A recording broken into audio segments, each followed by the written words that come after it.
Hi everyone, welcome to అపూర్వ వంటలు. ఎలా ఉన్నారండి అందరూ?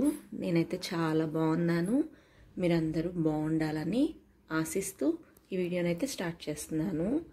మన ఇంట్లో టమాటాలు, ఉల్లిపాయలు తక్కువగా ఉన్నా, ఉల్లిపాయ రేట్లు టమాటా రేట్లు కొండకి కూర్చున్నా చక్కగా ఈ కోడిగుడ్డు కూరని చేశారంటే, అది కూడా చేపల పులుసు ఎంత టేస్టీగా ఉంటుందో అంత టేస్టీగా కుదురుతుందండి.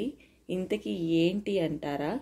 ఆలు కోడిగుడ్డు పులుసు, పూర్తిగా చేపల పులుసు టేస్ట్లోనండి. అచ్చం మీకు చేపల పులుసు తిన్నట్టే ఉంటుంది, అంత బాగుంటుంది, అంత టేస్టీగా ఉంటుంది. ఇంకా దీనికి కావాల్సిన పదార్థాలు వచ్చేసి, ఆలు ఒక 5-6 తీసుకొని కట్ చేసి సాల్టెడ్ వాటర్లో వేసి పక్కన పెట్టాను. టమాటాలు ఒక 5-6 పెద్ద టమాటాలు తీసుకొని కట్ చేసి పక్కన పెట్టుకున్నాను. ఒక 10 గుడ్లు వరకు ఉడకపెట్టుకున్నాను. ఆనియన్స్ చెప్పాను కదా తక్కువ తీసుకుంటాము. 2 ఆనియన్స్, ఒక 5-6 పచ్చిమిర్చి, ఒక రెమ్మ కరివేపాకు చక్కగా వాష్ చేసుకొని కట్ చేసుకొని పక్కన పెట్టుకున్నాను. ఇంకా దీనికి స్పెషల్గా మెంతులు కావాలండి. పోపులో మెంతులు వేస్తాము, అలాగే పోపు గింజలు కామన్ కదా. ఇంకా ధనియాల పొడి, జీలకర్ర పొడి, కారం, ఉప్పు కామనే కదండి, ఆయిల్, ఇంకా అల్లం వెల్లుల్లి పేస్ట్. దీంట్లో గరం మసాలా మాత్రం వేయకండి, దీని టేస్ట్ అంతా డ్యామేజ్ అయిపోయిద్ది. ఇంకా ప్రాసెస్లోకి వెళ్ళిపోదాం. ఎగ్స్, సాల్ట్ అలాగే వాటర్ వేసి స్టీల్ గిన్నెలో బాయిల్ చేసుకోండి. మీకు ఎగ్స్ అసలు పగలవు, చక్కగా దాని విటమిన్స్, న్యూట్రియంట్స్ కూడా ఎటు పోవు. ఇది ఒక మంచి టిప్, నేను ఆల్రెడీ షేర్ చేశానండి, మళ్ళీ చెప్తున్నాను. ఇప్పుడైతే బాండీలో ఒక 2 గంటలు ఆయిల్ హీట్ పెట్టుకున్నాను. దానిలో కొన్ని మెంతులు వేశాను. ఈ మెంతులు అనేవి లైట్గా ఫ్రై అవ్వాలి.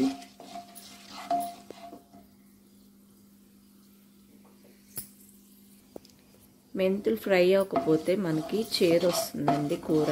ఏ కూరలో వేసినా మెంతులు కంప్లీట్గా రెడ్ కలర్లోకి వచ్చే వరకు ఫ్రై చేసుకోండి. అది కూడా హైలో కాదు, సిమ్లో పెట్టుకొని ఫ్రై చేసుకోండి. చూడండి, లైట్గా కలర్ చేంజ్ అవుతుంది. ఇప్పుడు పోపు గింజలు వేస్తున్నాను. ఏం లేదు, ఆవాలు, పచ్చెనగపప్పు, మినపగుళ్ళు తీసుకున్నాను. ఇవి లైట్గా ఫ్రై చేసుకుందాం. చాలా ఈజీగా క్విక్గా లంచ్ బాక్స్లో కూడా చేసేసుకోవచ్చు, అలాగే ఇంటిల్లిపాదికి కూడా ఒక్కసారి వండేసుకోవచ్చు అండి ఈ కర్రీ అనేది. మనకి ఇంక పని అయిపోతుంది పొద్దున్నే ఈ కర్రీ చేసేసామంటే. ఇప్పుడు కరివేపాకు యాడ్ చేసుకోండి.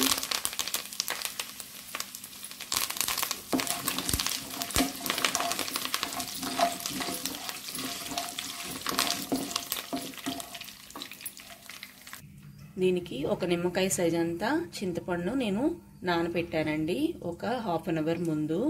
నిన్న నైటే నానబెట్టుకోవచ్చు కావాలనుకుంటే. ఇది ఏంటంటే చేపల పులుసు టేస్ట్లో కాబట్టి ఈ చింతపండు పులుసు అనేది దీనికి కంపల్సరీ. టమాటాలు తక్కువ వేస్తాము, టమాటాల రేట్లు ఎక్కువగా ఉన్నప్పుడు చక్కగా ఇలా చేసేసుకోవచ్చు మనం. పోపు వేగినాక మనం కట్ చేసి పెట్టుకున్న ఆనియన్స్ అలాగే పచ్చిమిర్చి వేయండి.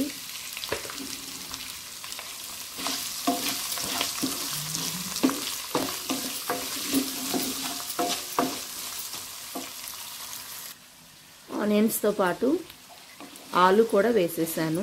ఒకసారి వేగుతాయి, ఆనియన్స్ మాడితే ఈ కర్రీకి టేస్ట్ బాగుండదు, అందుకని.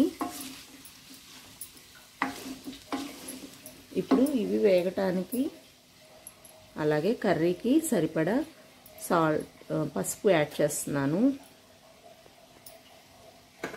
అలాగే కొంచెం సాల్ట్ మళ్ళీ చూసుకొని యాడ్ చేసుకోవచ్చు, ఎందుకంటే ఆలుకి సాల్ట్ అనేది ఎక్కువ యాడ్ చేసామంటే పట్టేస్తుంది. ఒకసారి మిక్స్ చేసుకుందాం.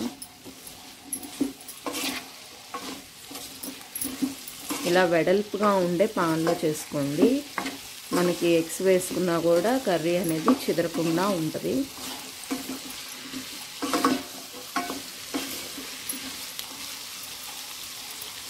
ఇప్పుడు మూత పెట్టుకొని ఈ ఆనియన్స్, ఆలు కొంచెం కుక్ అయ్యేదాకా కుక్ చేసుకుందాం. ఆలు కొంచెం వేగుతున్నప్పుడు 1 స్పూన్ వరకు అల్లం వెల్లుల్లి పేస్ట్ యాడ్ చేస్తున్నా. కొబ్బరి పొడి వేయకండి, దీంట్లో బాగుండదు. అది కూడా అల్లం వెల్లుల్లి పేస్ట్ నేను ఇంత కర్రీకి 1 టేబుల్ స్పూనే వేసాను. అది ఎక్కువ వేసారంటే మీరు డామినేట్ చేసేసిద్ది.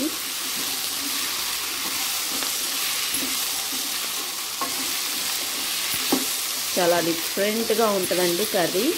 అలాగే టేస్ట్ మాత్రం అట్టే ఇంకా మనం చేపలు చూస్తున్నట్టే కొంచెం అట్లాగే అనిపిస్తుంది.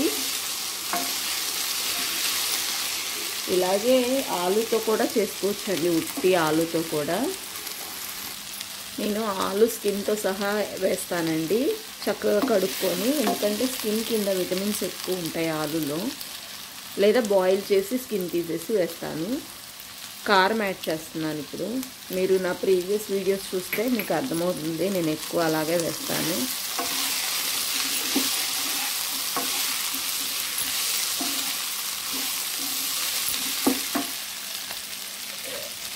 మూత పెట్టేసుకుందాం. చూడండి, ఆనియన్ ఆలుతో పాటు చక్కగా రోస్ట్ అవుతుంది. అందుకని నేను స్టార్టింగ్లో వేపలేదు, మళ్ళీ అది మాడిపోయిన టేస్ట్ వస్తుందని. ఆలు 50% కుక్ అయింది. ఇప్పుడు టమాటాలు యాడ్ చేద్దాం. ముందే టమాటాలు యాడ్ చేశారంటే మీకు కుక్ అవ్వదు. ఒకసారి మిక్స్ చేసేసుకొని మూత పెట్టేసుకోండి.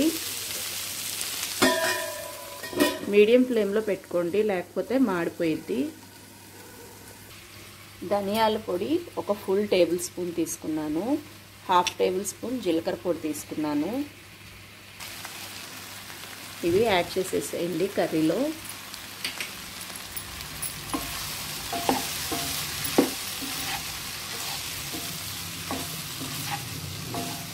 ఇట్లాగా ఆయిల్తో పాటు కుక్ అవటం వల్ల ఒక డిఫరెంట్ టేస్ట్ అనేది వస్తుంది మసాలాస్కి.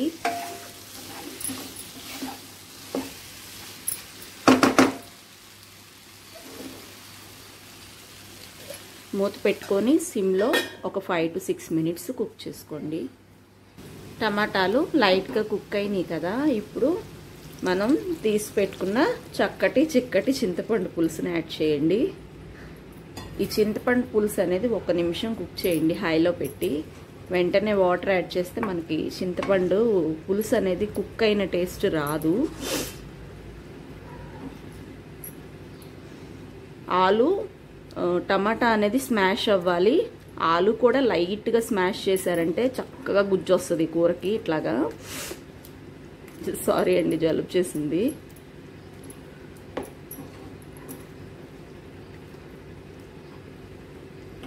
అటు ఆలు కుర్మా టేస్ట్, ఇటు చేపల పులుసు టేస్ట్ రెండు ఉంటాయి దీంట్లో. ఒకసారి మూత పెట్టేసుకుందాం. చూడండి, ఉడుకు పట్టింది కదా. ఇలా ఉడుకు పట్టినాక వాటర్ యాడ్ చేసుకోండి. వాటర్ కూడా మీ కన్సిస్టెన్సీకి తగ్గట్టు వేసుకోండి.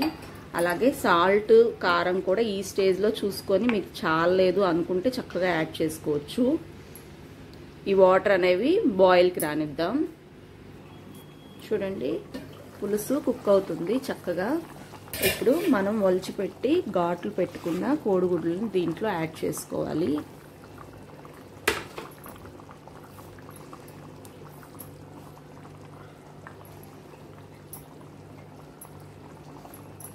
ఘాట్లు మీ ఇష్టం అండి, ఎలా కావాలంటే అలా పెట్టుకోండి. నేనైతే పొడవుగా పెట్టాను కోడిగుడ్డుకి.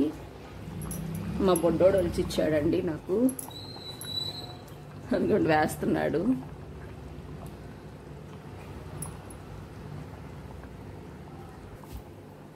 ఇవి కదిలించకండి, జాగ్రత్తగా కదిలించండి. కదిలించిన మూత పెట్టుకొని ఇది కొంచెం మసాలా ఫ్లేవర్స్ అన్నీ కోడిగుడ్లకు పట్టే వరకు కుక్ చేసుకుందాం. చూడండి, ఆయిల్ అనేది పైకి వచ్చింది. మధ్య మధ్యలో కలుపుకున్నా నేను, కాకపోతే కోడిగుడ్డు చెదరకుండా కలిపాను. లాస్ట్లో కొత్తిమీర యాడ్ చేసుకోండి.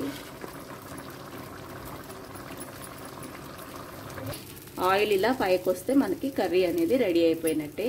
అంతేనండి, యమ్మీ యమ్మీ కోడిగుడ్డు బంగాళదుంప పులుసు, అది కూడా చేపల పులుసు టేస్ట్తో రెడీ అయింది. ఈ కర్రీ ఉడుకుంటే మాకు ఇల్లంతా గుమగుమ అంటుందండి. అంత బాగుంది. మీరు కూడా డెఫినెట్గా ఈ రెసిపీని ట్రై చేసి మీకు ఎలా వచ్చిందో నాకు కామెంట్ బాక్స్లో తెలియచేయండి. అలాగే మన ఛానల్ని కొత్తగా చూస్తుంటే తప్పనిసరిగా సబ్స్క్రైబ్ చేసుకోండి ఇలాంటి మంచి మంచి వంటకాల కోసం. వీడియో నచ్చిందా? నచ్చితే లైక్ చేయండి. Thank you for watching. Bye bye. ఇంకొక రెసిపీతో మీ ముందుంటాను.